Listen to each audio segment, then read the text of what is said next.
Bienvenidos a la semana número 2 del curso de diseño de máquinas y mecanismos. En esta parte, en esta sección, lo que vamos a estar hablando es sobre los materiales.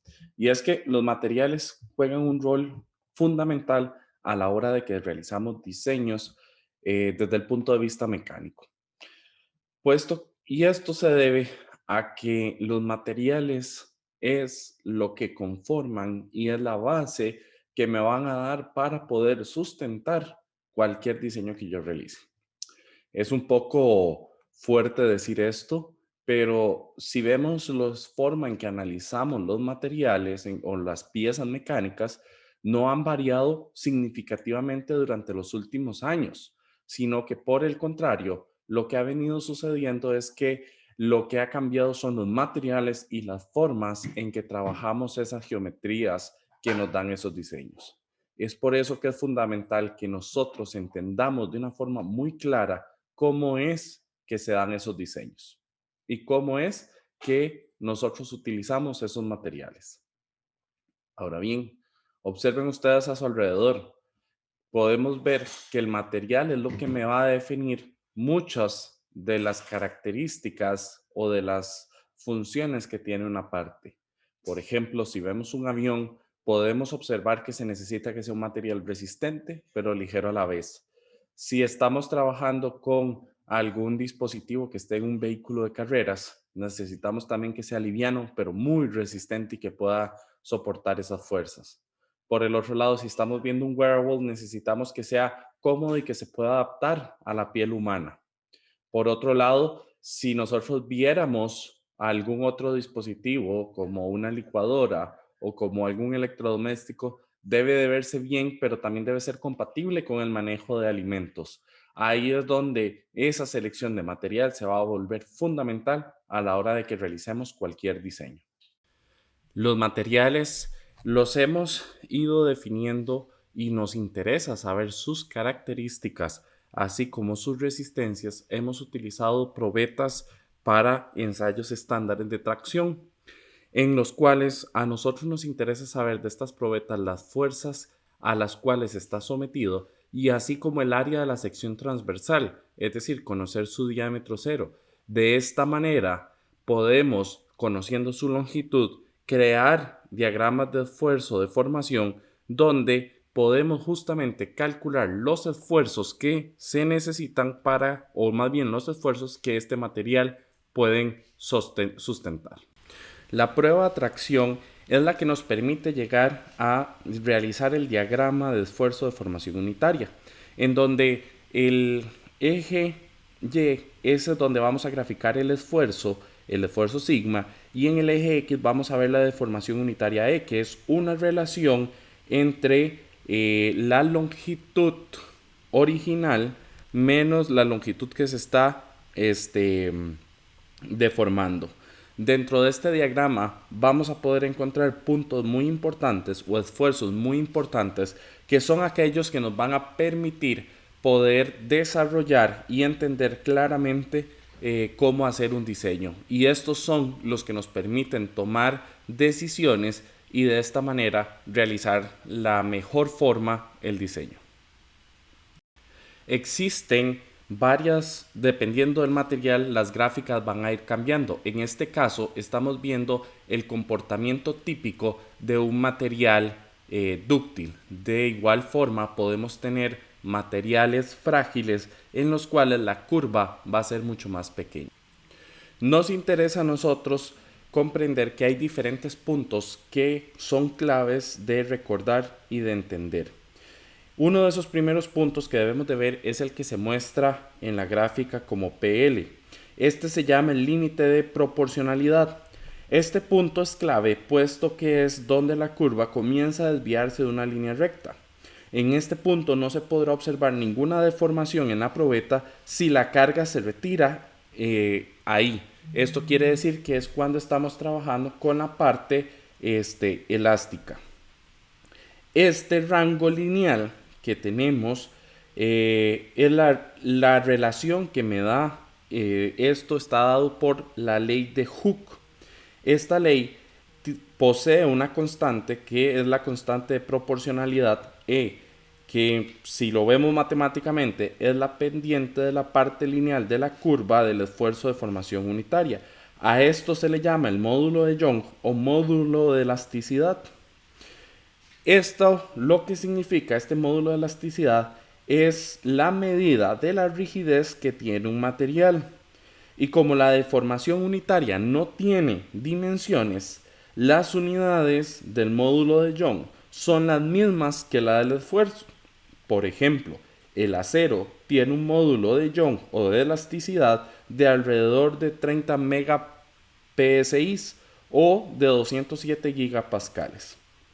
Esto sin que importe el tratamiento térmico o el contenido de carbono o de la aleación que estemos hablando. El punto EL se llama el límite elástico. En este punto, si la probeta es cargada más allá de aquí, se dice que la deformación va a ser plástica, es decir, que la deformación se va a mantener y va a ser permanente.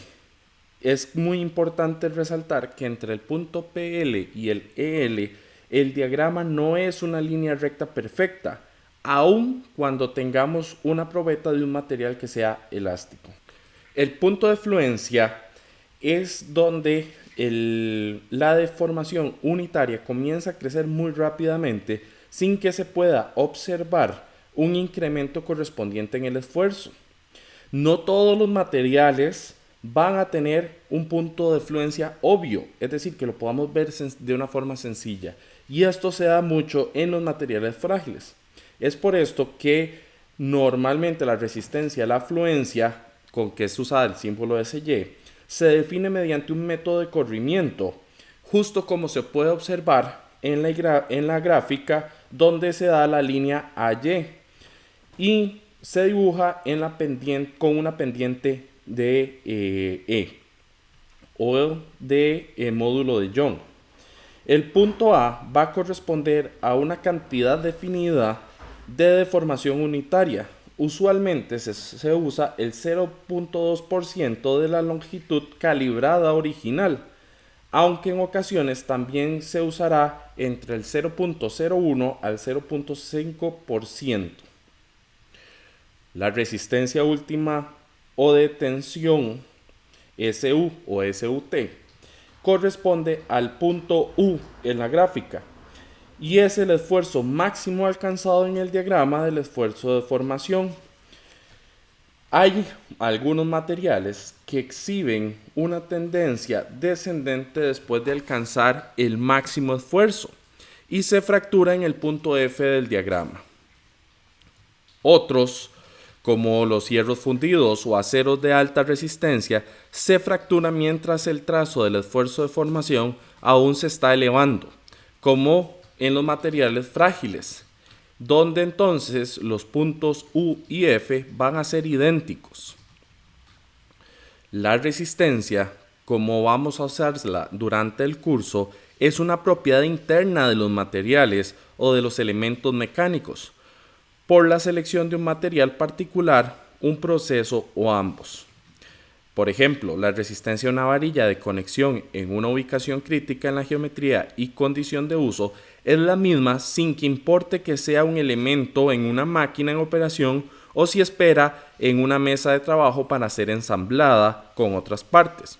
Por otro lado, el esfuerzo es aquello que ocurre en una pieza cuando, como resultado de ensamblarla dentro de una máquina y recibir una carga, es que se da. Hay esfuerzos que pueden incorporarse a una parte mediante un procedimiento o un manejo. Por ejemplo, el picado con perdigones produce esfuerzos de compresión en las superficies exteriores de una parte y también mejora la resistencia a la fatiga de la parte. Por lo tanto, cuando nosotros estemos hablando o ustedes estén revisando el texto, se debe tener el cuidado en distinguir entre resistencia designada por S o por la letra S y el esfuerzo que se representa mediante las letras sigma o tau. Muchas veces nos cuesta entender o al ver estos diagramas vemos que no tienen tal vez tanto sentido, porque la lógica nos dice que deberíamos estar viendo que el esfuerzo siempre va a ir creciendo versus la deformación. Bueno, esto sucede porque el diagrama que estuvimos analizando anteriormente son llamados diagramas de esfuerzo de formación unitaria de ingeniería, porque los esfuerzos y las deformaciones son calculados de manera tal que no son los valores verdaderos en todos los instantes. Y ahí es donde encontramos la palabra clave, en todos los instantes. ¿Por qué? Porque nosotros estamos calculando el esfuerzo con el área original antes de aplicar la carga y sabemos que esta área es variable. A medida que se va aplicando la carga, el área realmente se reduce y de esta manera el esfuerzo real o verdadero va a ser mayor que el esfuerzo de ingeniería.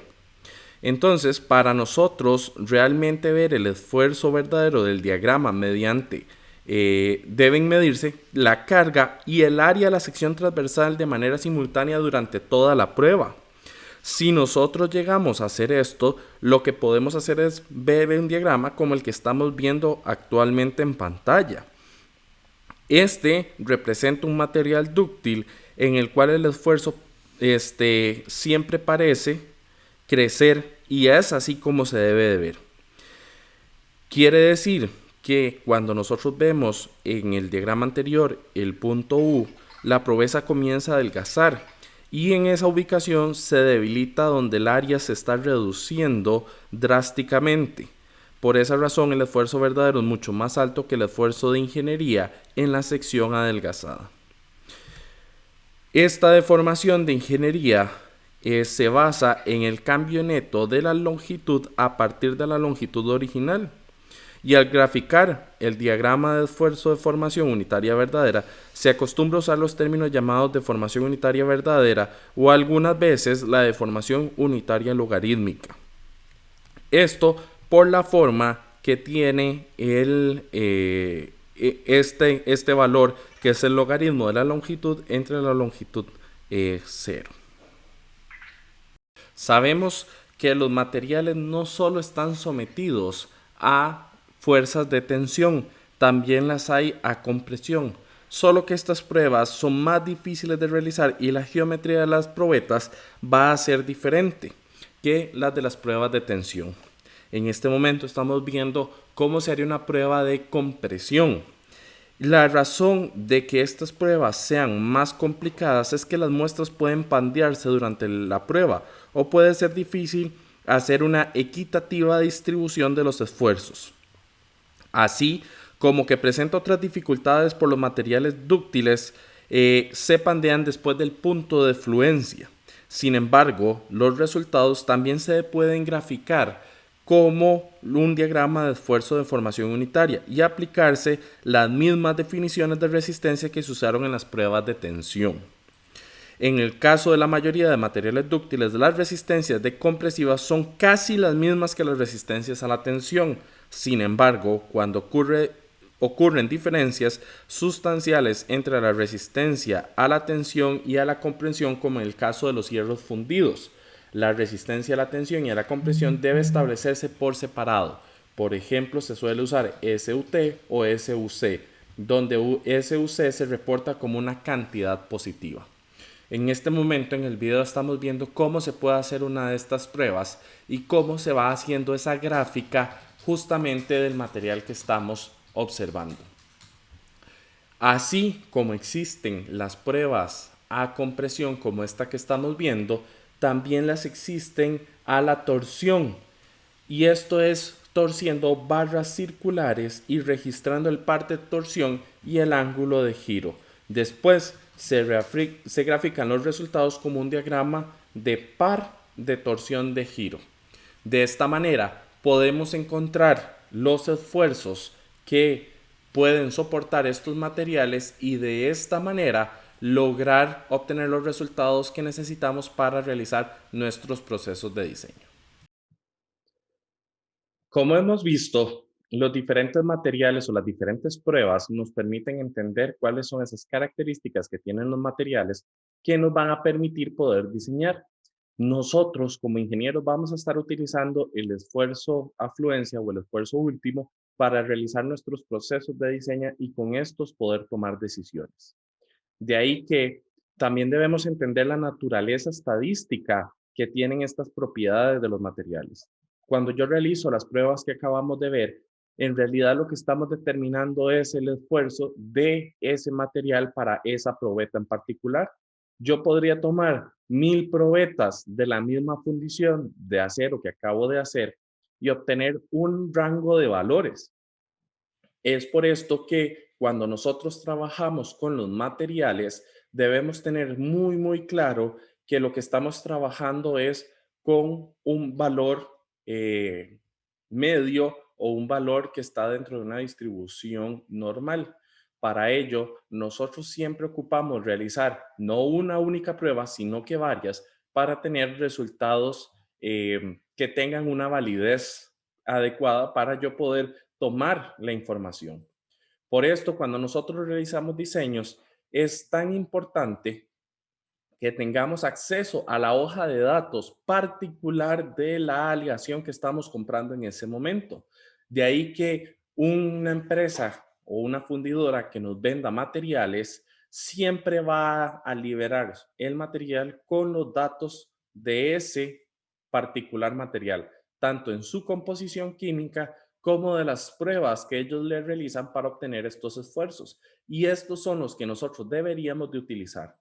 De igual forma, si nosotros estamos trabajando en el diseño de una parte, lo ideal sería que contemos con el equipo necesario para realizar todas estas pruebas y de verdad evaluar que estamos recibiendo el material que nos dicen y no solo eso, que concuerda con los datos que estamos utilizando para diseñar. Es muy claro que esto no lo podemos hacer siempre y que esto es un escenario real, que este escenario nos sirve si nosotros estamos trabajando para una compañía con los recursos necesarios y es lo suficientemente grande para poder pagar esto. Y además el volumen de productos va a ser tal que podemos diluir estos costos. Al no ser así, nosotros tenemos que usar otras estrategias para poder mitigar esa incertidumbre que vamos a tener. Sin embargo, cuando hablemos de estos datos que tomamos de las hojas de datos, sabemos que tienen una naturaleza estadística y debemos de tener muy claro que no es derivado de una única prueba, sino que es de una serie de muestras de las cuales obtenemos los resultados apropiados. Parte muy importante cuando nosotros trabajamos con los materiales son los diferentes tratamientos y las formas en que los manejamos. Trabajar en frío es una de esas características, pero esto va a tener un impacto directo sobre la resistencia que tenga ese material. Por ejemplo, cuando nosotros trabajamos con un material en frío y lo deformamos, va a tener un impacto directo en el comportamiento de la curva de esfuerzo de formación. Esto es parte de lo que vamos a estar viendo, así como también si nosotros trabajamos en caliente, si vemos características como la dureza y otras de los materiales. Esto nos permite poder tener un mejor entendimiento y aprovechar esto a nuestro favor a la hora de que estemos realizando un diseño. Porque al final del día, lo que andamos buscando cuando hacemos diseños mecánicos es que una parte vaya a poder aguantar o soportar las cargas a las que va a estar sometida en el diario, en el uso normal del dispositivo que estemos haciendo. Y para eso podemos echar mano de este tipo de características donde modificamos las características de los materiales con diferentes procesos como el trabajo en frío o el trabajo en caliente, para que entonces así podemos sacar mayor provecho y que efectivamente logre cumplir su función. En esta gráfica podemos ver justamente uno de esos trabajos en fríos, que son procesos que se van a dar siempre por debajo de la temperatura de recristalización en la región plástica del diagrama. ¿Qué es lo que está sucediendo ahí? En este diagrama lo que estamos viendo es que a la probeta se le aplicó un esfuerzo superior al el esfuerzo de fluencia, es decir, entramos a la región plástica, hemos deformado la probeta o el material al punto de que no puede recobrar su forma original y lo hemos deformado hasta que llegamos al punto I. En ese momento se le ha quitado la carga y entonces ha quedado efectivamente deformado. Es una deformación epsilon P. Entonces, esta deformación, si yo ahora le volviera a aplicar una carga, vamos a poder aplicar una carga tal que lleguemos al punto I sin que se deforme de forma plástica, sino que lo que va a tener es una deformación elástica. Si nosotros observamos y somos cuidadosos, lo que acabamos de hacer es elevar ese punto de deformación elástica, es decir, acabamos de hacer una endurecida por deformación. ¿Qué quiere decir esto? Que entonces acabamos de hacerle un tratamiento tal a ese material, a esa pieza en particular, que eleva su punto de fluencia de manera tal que podemos utilizarlo para otras cosas, donde puede soportar más carga. Este es el concepto básico que tenemos para cualquier tratamiento que le hagamos a los materiales. Por ejemplo, dentro de estos tratamientos están los tratamientos de dureza superficial. En este caso, por ejemplo, calentamos el material de manera tal que modifiquemos su cristalización y dependiendo cómo hagamos su enfriamiento, así va a ser. Otra de esas características que es fundamental, que nosotros debemos tomar muy en cuenta, es la dureza que tiene el material. Esto es una característica superficial y que la medimos justamente. Hay dos escalas muy conocidas, la Rockwell y la dureza Brinell. En este caso, son pruebas estándares que nos permiten hacerle muescas a la superficie, muescas muy, muy pequeñas, las cuales nos dan una medición. Por ejemplo, en la Rockwell tenemos tres escalas, la A, la B y la C. Las escalas dependen exclusivamente de la carga que les estamos poniendo. En el caso de la A son 60 kilogramos, en el caso de la B son 100 y en el caso de la C son 150. Estas tienen una punta estandarizada de un 16 de pulgada, entre otros valores que podemos ir encontrando.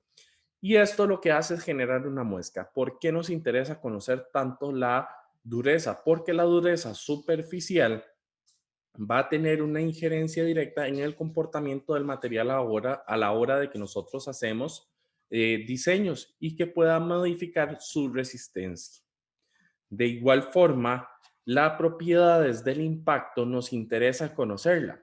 Estas pruebas se suelen hacer en pruebas de barras con muesca de Charpy o las ISOT. Estas pruebas, lo que nos interesa saber es cuando se aplica una carga en un tiempo menor que un tercio del periodo natural de vibración mínimo de la parte o de la estructura.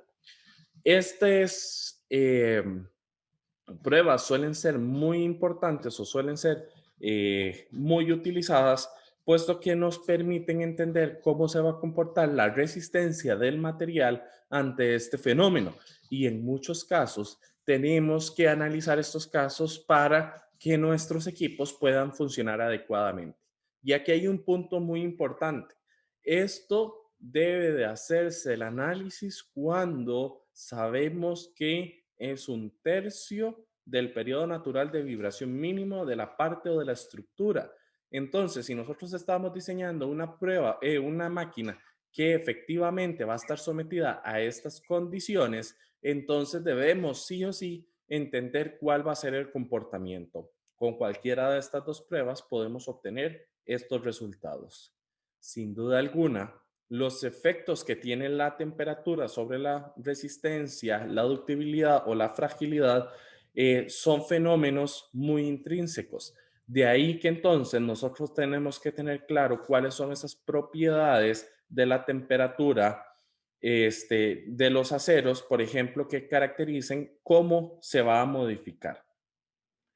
Eh, en estos casos a nosotros nos va a interesar por el tiempo de operación. No es lo mismo una parte que está sometida a una alta temperatura que necesitamos que mantenga sus condiciones de resistencia y, por ejemplo, fragilidad o ductibilidad, o en su caso podamos utilizarlos de manera apropiada para beneficiarnos de las características que nos pueden dar. Por ejemplo, nosotros podemos hacer procesos en los cuales, utilizando la temperatura, modificar la cristalización de los materiales. Por ejemplo, en los aceros podemos hacer el recocido, el templado o el revenido. En el caso del recocido, nosotros lo que estamos haciendo es calentando el material a un punto mayor donde se mezclen sus componentes y se recristalicen de manera tal que lo dejamos enfriar muy lentamente. ¿Qué sucede con este material? Vamos a obtener un material que es más dúctil. En cambio, cuando yo hago, por ejemplo, un templado, lo que hacemos es enfriar rápidamente el material, haciendo que la recombinación y la cristalización sea distinta, con el problema de que, o con el detalle de que volvemos el material más frágil, aunque lo volvemos más duro. Pero por el otro lado, con el revenido, lo que hacemos es un proceso para liberar esas tensiones que hemos agregado, por ejemplo, en el templado, para que empiece a mantener o que mejore su ductibilidad. Y todo esto son procesos que se dan gracias a procesos de temperatura o de cambios de temperatura.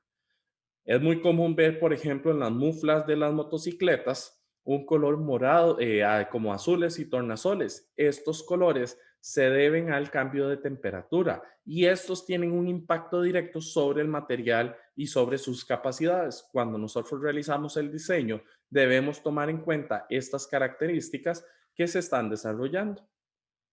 Ahora, para fortuna de nosotros, las diferentes organizaciones internacionales, por ejemplo, la Sociedad de Ingenieros Automotrices, la SAE, ha empezado a desarrollar un sistema o ha desarrollado todo un sistema de enumeración y codificación que nos permite identificar los materiales. De esta manera, se nos simplifica el trabajo a nosotros como ingenieros para determinar las aleaciones. Ya hemos visto que las características dependen exclusivamente de cada pieza de material que hagamos. Entonces, lo que se ha ido haciendo es estandarizando esas aleaciones y cuánto contenido tienen y cuáles son los procesos que deben de seguir para obtenerse, para que estos esfuerzos sean lo más uniformes posibles. Y de ahí que entonces podemos encontrar diferentes numeraciones para definir, por ejemplo, el carbono. Nosotros utilizamos el G10 para hablar sobre acero al carbono simple. A esto se le pueden agregar otros elementos, como por ejemplo el AISI 1020, que nos está diciendo que tiene un 20% de carbono y es un 10, por lo tanto es un acero al carbono simple. Este tipo de información es la que nos va a servir para que nosotros podamos tomar decisiones y saber qué podemos encontrar. De ahí que cuando nosotros realicemos procesos de diseños, debemos tener muy claro cuáles son las aleaciones que vamos a trabajar y cuál es la combinación de elementos que tiene, porque al irle agregando diferentes elementos vamos a tener propiedades diferentes. Por ejemplo, si yo le agrego por encima de un 12% de cromo, un 18% de cromo, estamos hablando de que tenemos un acero inoxidable. Ahora, dentro de los aceros inoxidables voy a tener diferentes composiciones con diferentes elementos que me forman una aleación y que va a tener características diferentes. De ahí que nosotros, ya sea que tengamos muy buena relación con algún proveedor que nos pueda estar dando la información de su stock o en su defecto que nosotros tengamos tablas con toda esta información. Dentro del libro, en los anexos, podemos encontrar diferentes tablas que nos van a ser muy útiles a lo largo del curso. Dentro de esto, también tenemos entonces, como les mencionaba, diferentes procesos que nos permiten trabajar los materiales. Uno de esos procesos es la fundición. Y las fundiciones lo que nos permiten es generar piezas muy complejas o que de otra manera serían muy difíciles de hacer, pero con pormenores de resistencia. Dentro de los procesos de fundición podemos encontrar las fundiciones como el dedo de cascarón, fundición de revestimiento y procesos de metalurgia de polvos. En estos casos, para efectos de nosotros, lo que nos interesa es saber que podemos hacer moldes y de estos moldes sacar partes, que conllevan algunas otras complejidades. ¿Y por qué es que la fundición nos interesa tanto? porque muchos de los materiales que nosotros utilizamos vienen desde una fundición y esa fundición tiene que ser procesos muy controlados para poder obtener las aleaciones que andamos buscando. De igual forma, a los materiales los podemos trabajar tanto en frío como hacer procesos en caliente. Por ejemplo, tenemos el laminado en caliente que nos permite hacer diferentes partes o diferentes formas, o la extrusión o el forjado. Todos estos procesos de manufacturas siempre van a tener un impacto en el comportamiento y en las características que tiene ese material.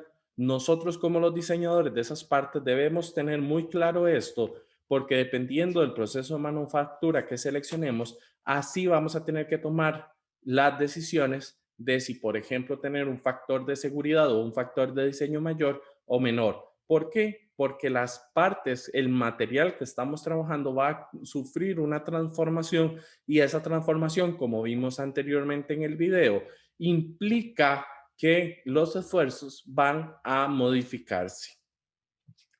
Y aquí es donde entonces nosotros debemos tener claro que también podemos aprovechar esto.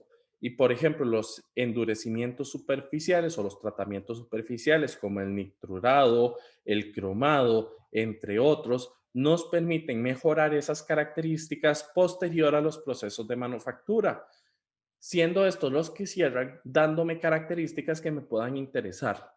Por eso no podemos ver el mundo aislado de el material, el diseño y el proceso de manufactura.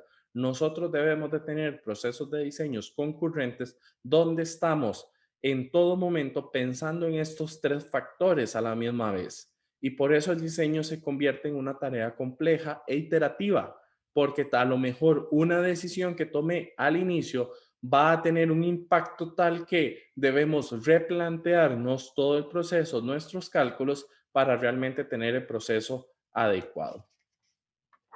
Los aceros aliados, así como otros materiales como la fundición gris, como los aceros resistentes a la corrosión, como los aceros inoxidados, o los metales no ferrosos como el aluminio, el magnesio, el cobre y el bronce, van a tener propiedades que nosotros vamos a estar utilizando durante todo el proyecto, durante todo el curso.